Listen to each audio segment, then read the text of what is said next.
प्रेम से कहना सत्संगत काफ़ी लंबे अरसे के बाद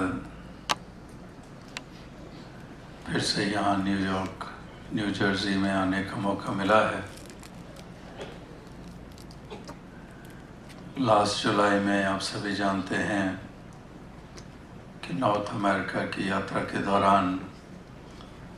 करीब 12 यूनाइटेड स्टेट्स के जो स्टेट्स हैं उनमें जाकर संतों के दर्शन करने का अवसर मिला और उस यात्रा में भी यहाँ न्यूयॉर्क में आना संभव नहीं हुआ, लेकिन रॉचेस्टर या अन्य टोरंटो इत्यादि कई स्थान थे जहाँ पर न्यूयॉर्क की संतें पहुँची और उनके दर्शन करने का अवसर मिला। और उससे पहले भी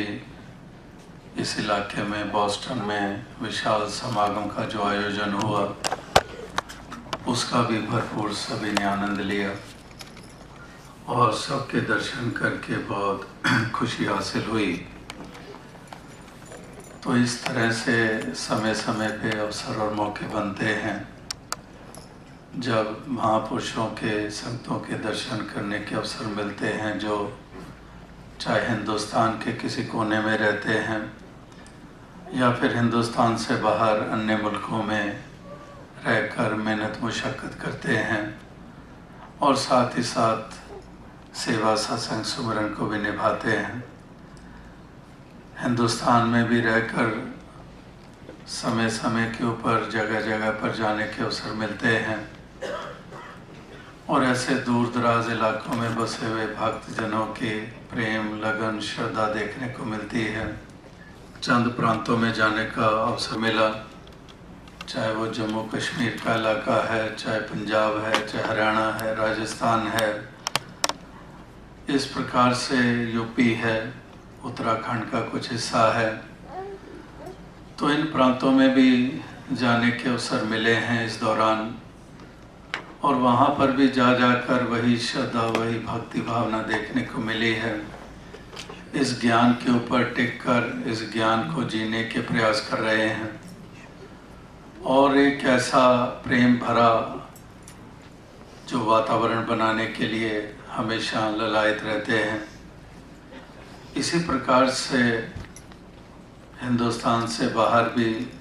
चाहे यूरोप हो, चाहे ऑस्ट्रेलेशियन कंट्रीज़ हों या भी अरब में जनवरी में मिडल ईस्ट की चंद गल्फ कंट्रीज़ में जाने का मौका मिला था। चाहे कैसी भी स्थितियां परिस्थितियां हो, महापुरुष भक्तजन हमेशा कोशिश करते हैं कि हम सत्संग कर पाएँ। कई जगह पर कैसी कैसी रेस्ट्रिक्शंस होती हैं, कैसे कैसे रेगुलेशंस होती हैं और उन ऐसे समय और ऐसे स्थानों के ऊपर भी भक्तजन पूरी तरह से तन्मयता के साथ सत्संग करने का प्रयास करते हैं, सेवा में योगदान देते हैं। और अब सेवा का तो इतना व्यापक रूप बन चुका है जबकि जगह जगह के ऊपर ऐसी एक्टिविटीज़ का आयोजन हो रहा है जहाँ पर समाज के लिए और ह्यूमैनिटी के लिए किस तरह से यंगस्टर सामने आ रहे हैं, साध संगत सामने आ रही है। हिंदुस्तान में भी कितने कितने ऐसे रूप बने हैं जहाँ पर समय समय के ऊपर समाज की सेवा की जा रही है, देश की सेवा की जा रही है और ये मुल्क भी अब पीछे नहीं रहे। इन मुल्कों में भी उसी उत्साह के साथ ये सेवाएं हो रही हैं, यानी कि सेवा वाला पहलू भी कितना मजबूत होता चला जा रहा है और बच्चों नौजवानों को सीख मिल रही है कि केवल अपने ऊपर केंद्रित नहीं रहना, हमने औरों का ज़्यादा सोचना है। इस तरह से भी एक लाभ प्राप्त होता चला जा रहा है और साथ ही साथ ऐसे आयोजन भी हो रहे हैं, कहीं समागम हो रहे हैं, कहीं यूथ कॉन्फ्रेंस हो रहे हैं। जैसे लास्ट जुलाई अरब में कैलगरी में 2 दिनों का यूथ कॉन्फ्रेंस आयोजित हुआ, उस वक़्त भी जगह जगह से नौजवान पहुँचे और उन्होंने भी जहाँ और ज़्यादा क्लैरिटी हासिल की ज्ञान के बारे में और भिन्न भिन्न पहलुओं के बारे में, और साथ ही साथ उनके और उत्साह कई गुना बढ़े। तो इस प्रकार से चाहे वो प्रबंधक ढांचे में है, चाहे प्रचारक ढांचे में है, चाहे सेवादल के ढांचे में है, चाहे साधारण रूप में सत्संग करने वाले भक्तजन हैं, सभी के मन की यही इच्छा है कि हम बेहतर से बेहतर कर पाएँ, हम और ज़्यादा मिशन का स्वरूप निखार पाएँ, हम और ज़्यादा वो अचीव कर पाएँ जो बाबा बूटा सिंह जी ने चाहा था, जो शहंशाह बाबा अवतार सिंह जी जिसके लिए सारी उम्र उन्होंने लगाई,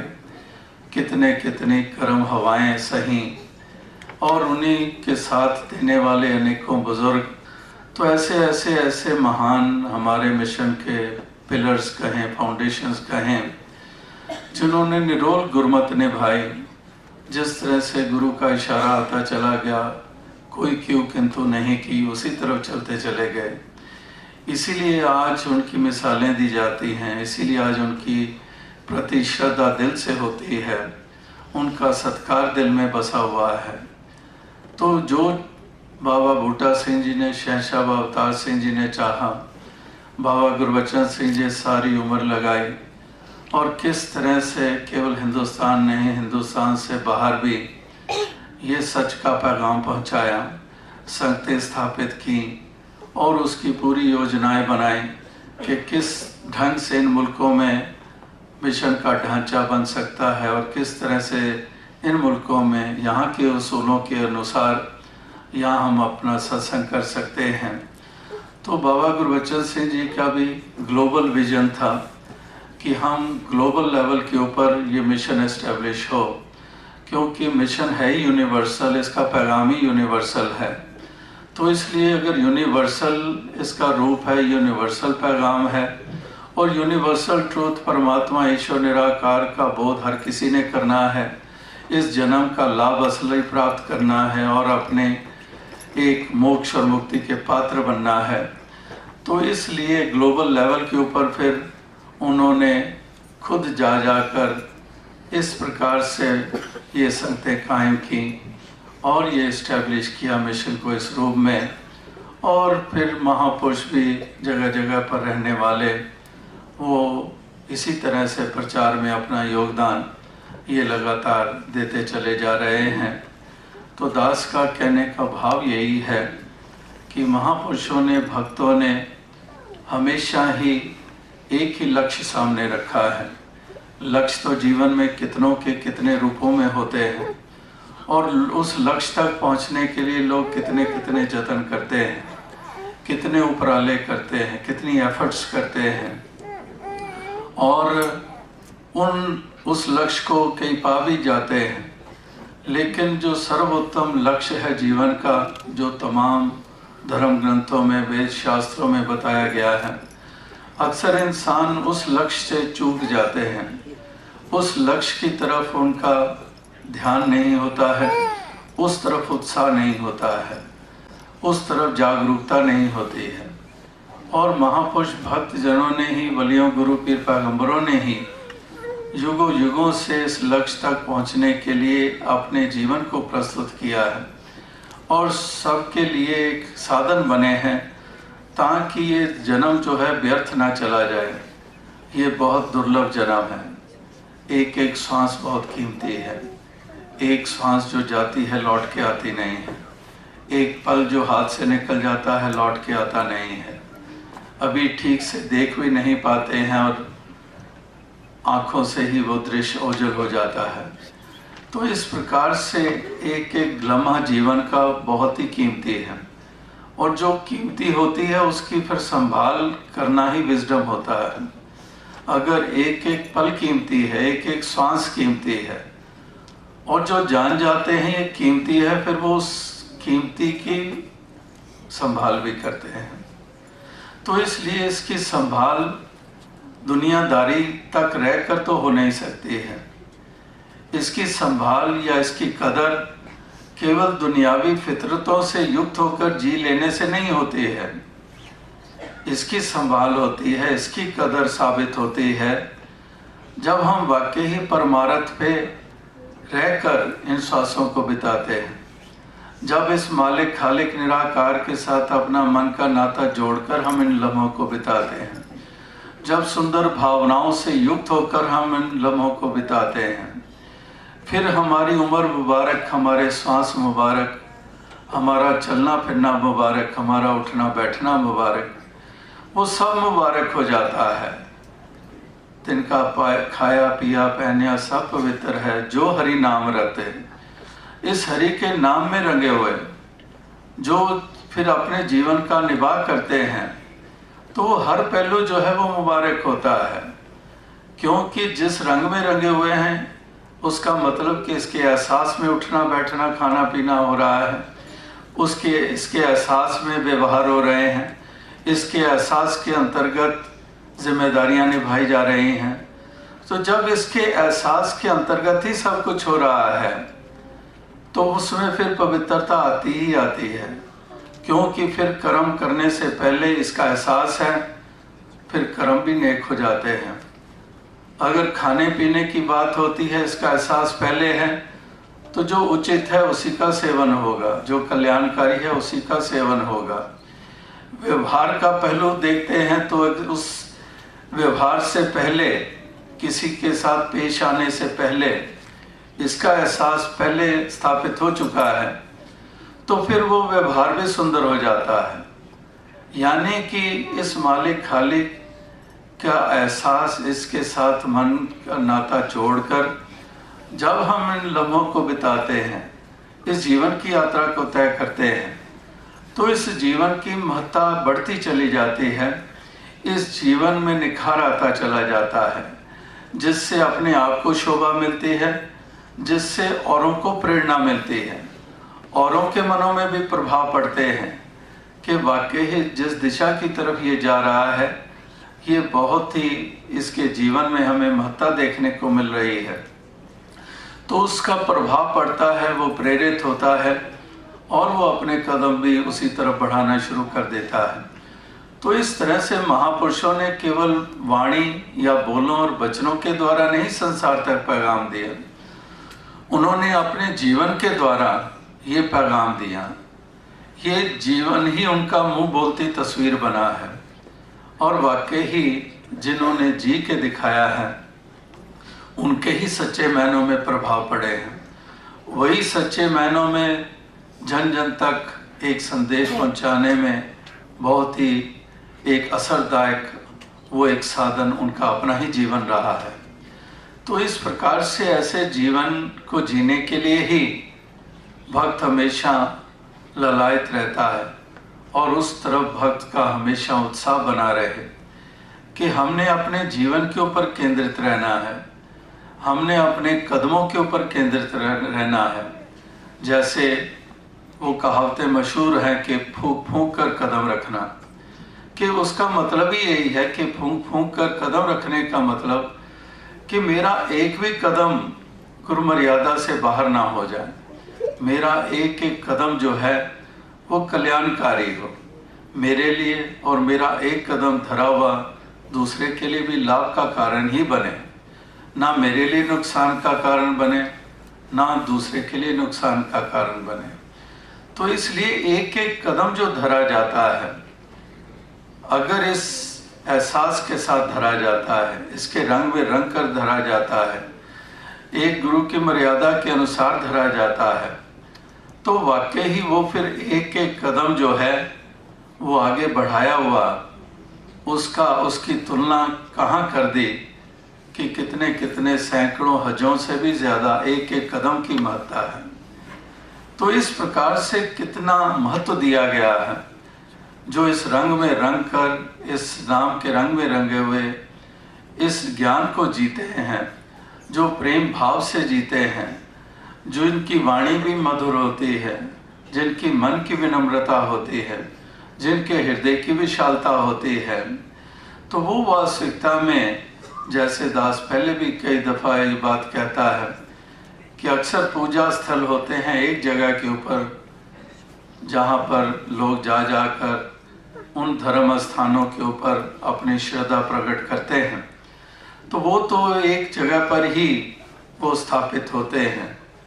लेकिन जो इस भाव से इस रंग में रंग कर जीते हैं वो खुद अपने आप में ही चलते फिरती पूजा स्थल बन जाते हैं, वो चलते फिरते ही मंदिर बन जाते हैं। वो इस प्रकार से उनका जीवन हो जाता है। तो ऐसा ही जीवन हर किसी का बन पाए, यही हमेशा अरदास प्रार्थना रहती है कि दातार ऐसी कृपा करें कि ऐसा जीवन सब जी पाएं ताकि सबकी शोभा बने और सब सच की तरफ सबको अग्रसर करने के लिए वो एक ऐसी मिसालें बनती चली जाएं खूबसूरत, ताकि दुनिया भी जो आज अंधकार में विचरण कर रही है, जो हिंसा और हिंसक प्रवृत्तियों से युक्त होकर जीवन जी रही है, जहाँ पर आपाधापी पड़ी हुई है, जहाँ पर टॉलरेंस का लेवल बिल्कुल ज़ीरो क्या माइनस की तरफ जा रहा है, एक सड़कों पर चलते हुए कोई गाड़ी ओवरटेक कर जाए उसको बर्दाश्त नहीं किया जाता है, यानी कि टॉलरेंस लेवल कितना कम होता चला जा रहा है, उतावलापन इतना एक बढ़ता चला जा रहा है। तो ऐसे हालातों में जहाँ पर दीवारें, जहाँ पर दरारें, जहाँ पर दूरियाँ, जहाँ पर क्रूरता, जहाँ पर कठोरता, जहाँ पर कठोरता, ये सब हमें संसार के इंसानों में देखने को मिल रहा है। तो वाकई ही ज़रूरत है, क्योंकि उसको एक रोग के रूप में देखा जाता है और रोग से निजात मिले यही चाहत हुआ करती है। शरीरों को भी हमारे रोग लग जाता है, तो उस रोग को भी हम एक दुरुस्त करने के लिए ही जतन करते हैं कि ये रोग मेरे शरीर से निकल जाए। इसी प्रकार से समाज में एक संसार के ऐसे ढांचे में भी नाना प्रकार के रोगों से ग्रस्त इंसान होता चला जा रहा है। शरीर रूप में तो हो सकता है रिष्ट पुष्ट होगा, हेल्दी होगा, लेकिन दरअसल मानसिकता के लेवल के ऊपर, एक मानसिक लेवल के ऊपर, एक साइकिक लेवल के ऊपर, एक उसकी सोच के लेवल के ऊपर, उसकी चाल के लेवल के ऊपर, तो यही साबित होता है कि तो बड़े भयानक रोग से ग्रस्त हुआ पड़ा है, तो जो शारीरिक रोग से भी ज़्यादा खतरनाक है। तो इसलिए ऐसे रोगों से निजात हर किसी को मिलती चली जाए, यही एक हमेशा भक्तजन अपने लिए और औरों के लिए भी जतन करते हैं कि मैं भी तंदुरुस्त रहूं, यानी कि मैं भी दुरुस्त रहूं, मैं हर प्रकार से कायम रहूं अपनी जगह के ऊपर, अपने इस मार्ग के ऊपर, एक ह्यूमैनिटी के ऊपर, ह्यूमन वैल्यूज़ के ऊपर, एक गुरमत के ऊपर मैं भी कायम रहूं, और जहां पर कोई कमज़ोरी है वहां पर भी मैं मजबूती देने में अपना मैं योगदान दूं। इसी को परोपकार भी कहा जाता है, क्योंकि भक्त होते ही परोपकारी हैं। वो केवल अपने लिए नहीं, वो औरों के लिए भी अपने योगदान देते हैं। तो इसलिए परमार्थ में भक्ति के मार्ग पर चलने वाले वो परोपकारी भी होते हैं, और इस तरह के परोपकार ये लगातार होते आए हैं और हो रहे हैं। और इसी परोपकार को करते हुए कितने कितने बलिदान, कितने कितने तप त्याग ये निरंतर हुए हैं। अभी भी 24 अप्रैल को मानव एकता दिवस पिछले से पिछले रविवार को दिल्ली में, और उससे अगले दिन ही 25 तारीख को ही दास यहाँ न्यूयॉर्क पहुँच गया था रात को। और मानव एकता के दिवस के अवसर पर भी उन्हीं बलिदानों को याद किया जा रहा था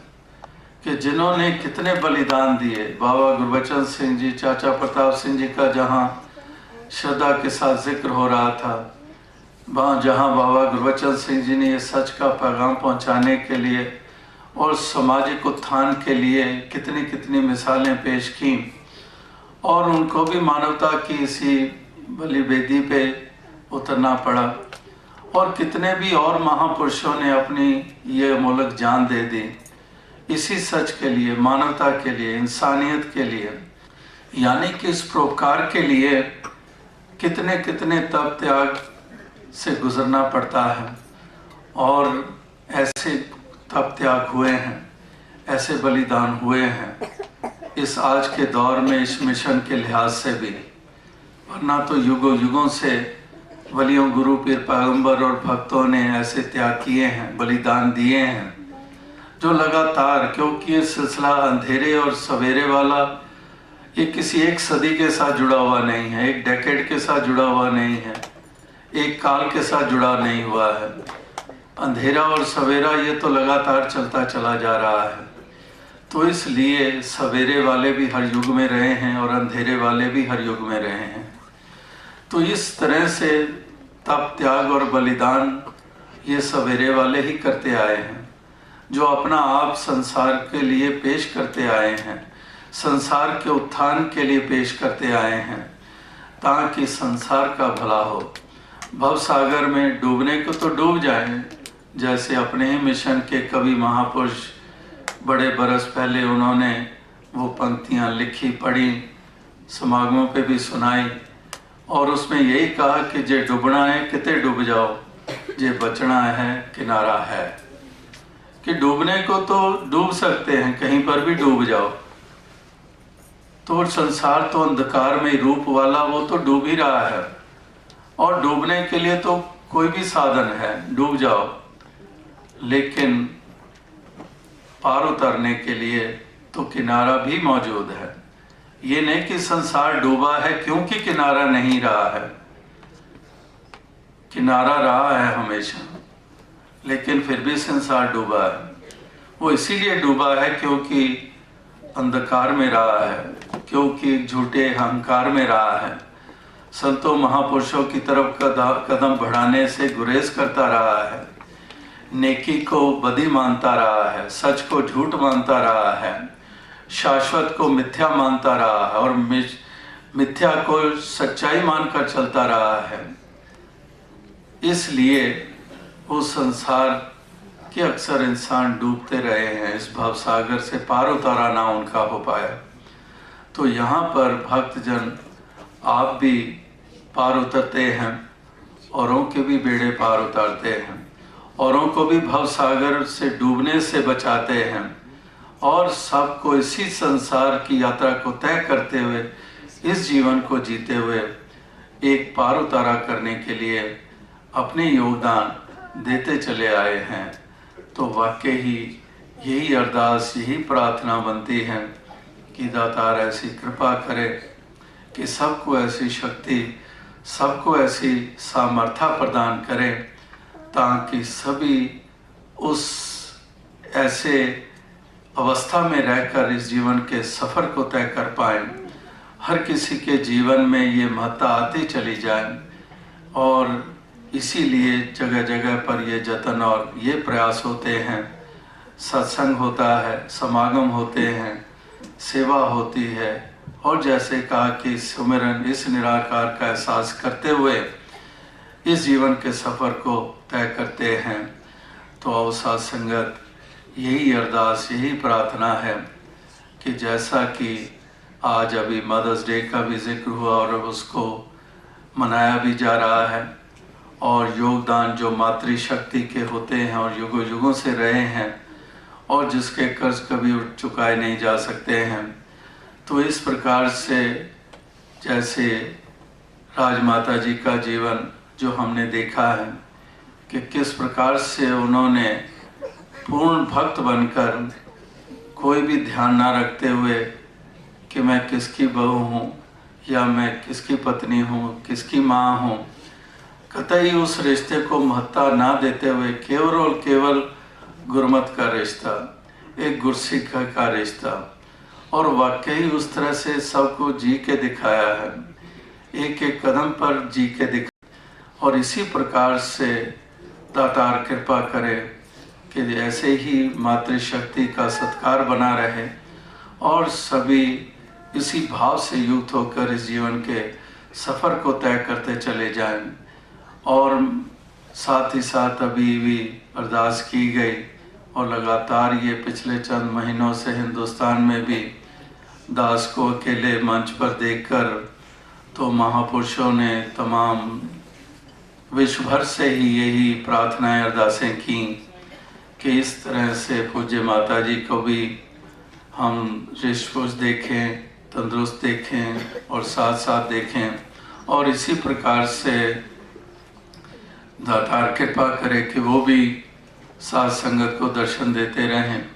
और उसी प्रकार से सबको प्यार अपना देते रहें, और इसी साथ संगत के लिए लगातार जैसे फैसले हाथ बटाते आए हैं, उसी तरह से साथ संगत की संभाल करते रहें। और यही हर भक्त के मन की इच्छा, यही अरदास, यही प्रार्थना विश्व भर में रही है। क्योंकि जब महाराष्ट्र में जब समागम पर गया और पहली दफ़ा साहब ने देखा अकेले दास मंच पे है, तो उसी के बाद ही एक के बाद सत्संग हुए, तो फिर भी बीच बीच में वो दर्शन संगत को देते रहें। तो इसलिए कुछ प्रिकॉशंस लेने ज़रूरी, क्योंकि लॉन्ग टर्म की जब सोचते हैं तो कुछ देर के लिए तो हमें वो गुरेज करना ही पड़ता है। तो इसलिए उसी कारणवश वो एब्सेंस लगातार इस रूप में होती आ रही है। राजमाता जी भी जब नहीं जा पाते थे तो वो भी दिल्ली में कहते थे कि ये लगा दो, मैं इंटरनेट पे ही देख लूँ समागम। तो इस तरह से ये भी अभी भी जो ये संगत चल रहा है, ये शायद ये भी इन्होंने लिंक अप किया हुआ है, वो घर बैठे ही इस सत्संग को, इसका आनंद ले रहे हैं। और इसी प्रकार से हर किसी के लिए अरदास है कि दातार कृपा करे कि सबको तंदुरुस्ती दे, सबके तन निरोगी रहें, सबके मन निरोगी रहें, और इसी प्रकार से सारे अपने कर्तव्य निभाते चले जाएं। जो परिवारों के ढांचे में जो भी हैं, जो भी सदस्य हैं, उस पारिवारिक ढांचे में भी अपने अपने कर्तव्य जो हैं वो निभाते चले जाएं, अपने अपने उस रोल को खूबसूरती से अदा करते चले जाएं। जैसे दास ने कहा कि ये घड़ियां बहुत सीमित हैं, एक एक पल बहुत कीमती है, ये लौट के कभी फिर आता नहीं है, ये कहीं हाथों से निकल ना जाए ये समय, ये अवसर, एक एक अवसर का, एक एक लम्हे का, एक एक जो रोल हम अदा कर रहे हैं उसको खूबसूरती से हम निभाते चले जाएं। तो दातार सब पे कृपा करे ताकि सभी इसी तरह से आगे बढ़ते चले जाएं। तो दास और ज़्यादा शब्दों का सहारा ना लेता हुआ इन्हीं शब्दों से आपसे ज़्यादा चाहेगा। सत्संग जी।